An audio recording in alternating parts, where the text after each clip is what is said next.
The traditional center of gravity in the Middle East is shifting. The fault lines do not stop at the borders of the Arabian Peninsula. They are splintering outward, driving instability through the Red Sea and across the Horn of Africa. Before 2019, Riyadh and Abu Dhabi operated as an axis of cooperation.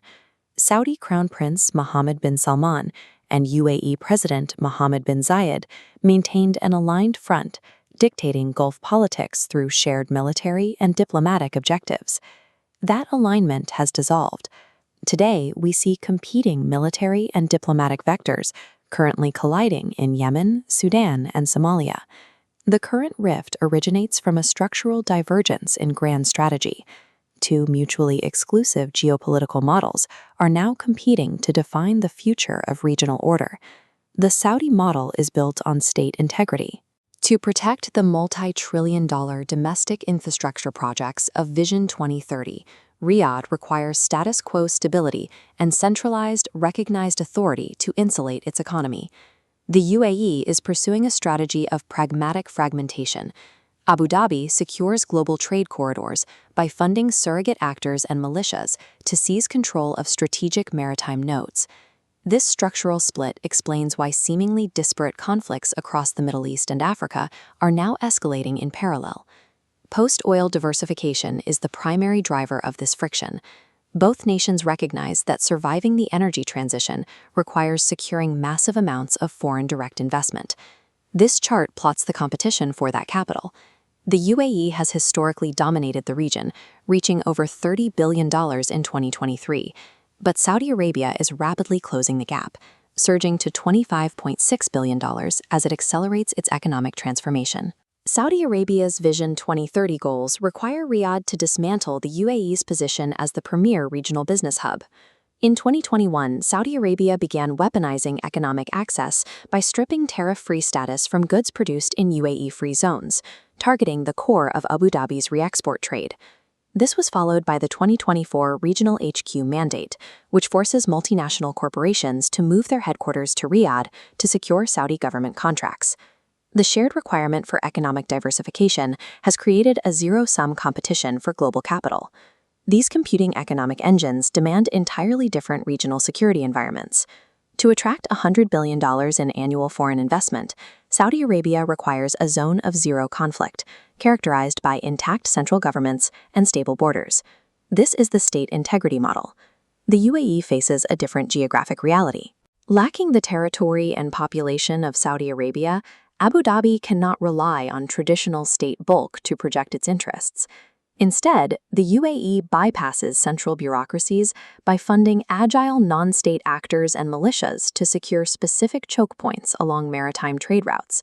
This is the pragmatic fragmentation model. The result is a structural paradox. Saudi Arabia requires sovereign borders to survive, while the UAE secures its footprint by fracturing them. Yemen was the first theater where this divergence turned kinetic. In December 2025, Riyadh launched calibrated airstrikes against UAE-backed Southern Transitional Council forces in Mukalla. For Riyadh, this was an enforcement of red lines to prevent the permanent fragmentation of its southern border. For Abu Dhabi, funding those southern secessionists is the primary way to secure a reliable maritime footprint in the Gulf of Aden. In the nation of Sudan, this regional competition has become absolutely catastrophic.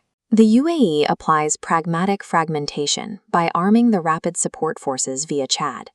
This provides Abu Dhabi with regional leverage and resource control outside the authority of the capital.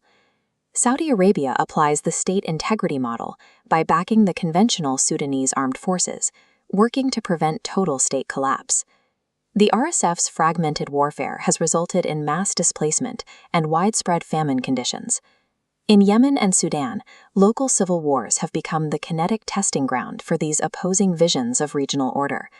The competition has now moved to the Horn of Africa, centering on Berbera and access to the Red Sea. The UAE recently bypassed the central government in Mogadishu to support the recognition of Somaliland's independence. This maneuver aligns with a hexagon axis, a bloc including the UAE, Israel, and India, focused on controlling the trade corridors between the Suez Canal and the Indian Ocean. Riyadh views the fracturing of Somalia as a direct threat to the state integrity model and Red Sea security. Saudi Arabia responded by signing defense pacts with the central government in Mogadishu to protect Somalia's territorial integrity. A broader counter-alignment, including Egypt, Qatar, and Turkey, is now coordinating to contain Abu Dhabi's fragmentation tactics. The aggressive pursuit of maritime trade nodes has officially turned an intra-Gulf rivalry into a massive transcontinental alliance war. This structure split has become a permanent feature of Middle Eastern geopolitics. A full military or diplomatic rupture remains economically untenable for both nations, yet their regional goals are now structurally incompatible. The result is a state of managed competition, a calibrated balance designed to maintain investor confidence while fighting for regional dominance.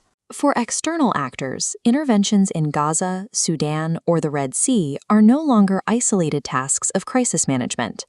These regions have become the proxy battlegrounds for the future of Gulf power. The tension between state integrity and pragmatic fragmentation now forms the primary architecture of Gulf influence and global trade connectivity.